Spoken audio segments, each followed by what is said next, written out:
Udah cukup banyak ya, cukup besar. Mereka juga jijik lah mau pungli-pungli yang cuman 5.000, 10.000 sekarang. Remunerasi besar sekarang polisi itu, lebih dari gajinya.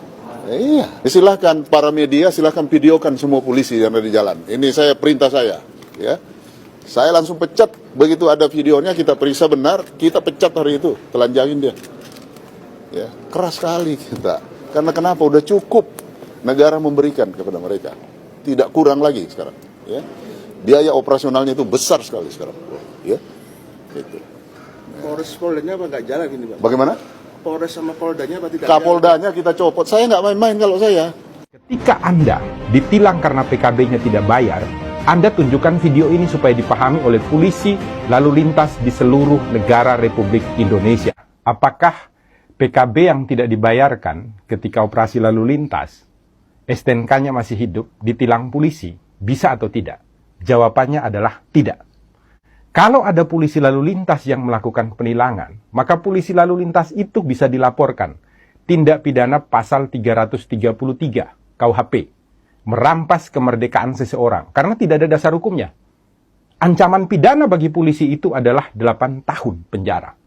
Ini tidak main-main loh. Nah, saya jelaskan sekarang dasar hukumnya. Pertama kita mulai dari STNK. STNK ini selalu ada 2 lembar.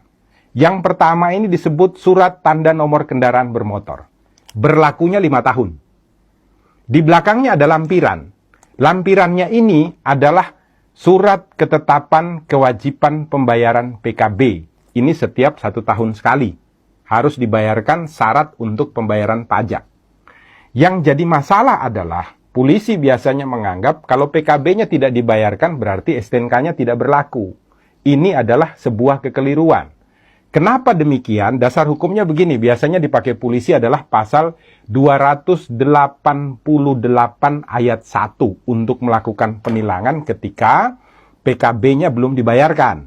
Nah, 288 ayat 1 itu menyatakan setiap orang yang tidak mampu untuk menunjukkan surat tanda nomor kendaraan bermotor atau surat tanda coba kendaraan bermotor yang ditetapkan di dalam pasal 106 ayat 5 huruf A. Jadi penilangan terhadap pasal 288 ayat 1 didasarkan pada pelanggaran yang dilakukan dalam ketentuan pasal 106 ayat 5 huruf A. Bukan pasal 70. Di mana di sana dikatakan dengan tegas dan jelas, kalau Anda tidak memiliki STNK, Anda tidak memiliki surat tanda coba kendaraan bermotor, maka ketika motor atau kendaraan yang Anda pakai jalan di jalanan raya, ditangkap oleh polisi, bisa dilakukan penilangan dengan pasal 288 ayat 1. Nah sekarang, kebanyakan polisi lalu lintas mengatakan, ada ketentuannya. Di mana? Di dalam pasal 70 ayat 2. Saya bacakan ya, pasal 70, supaya semuanya tidak bingung. Pasal 70 ayat 2 mengatakan, surat tanda nomor kendaraan bermotor dan tanda nomor kendaraan bermotor berlaku selama 5 tahun. Garis bawahi dulu, berlaku selama 5 tahun. Koma, yang harus dimintakan pengesahannya setiap tahun. Garis bawahi ya, yang harus dimintakan pengesahannya setiap tahun.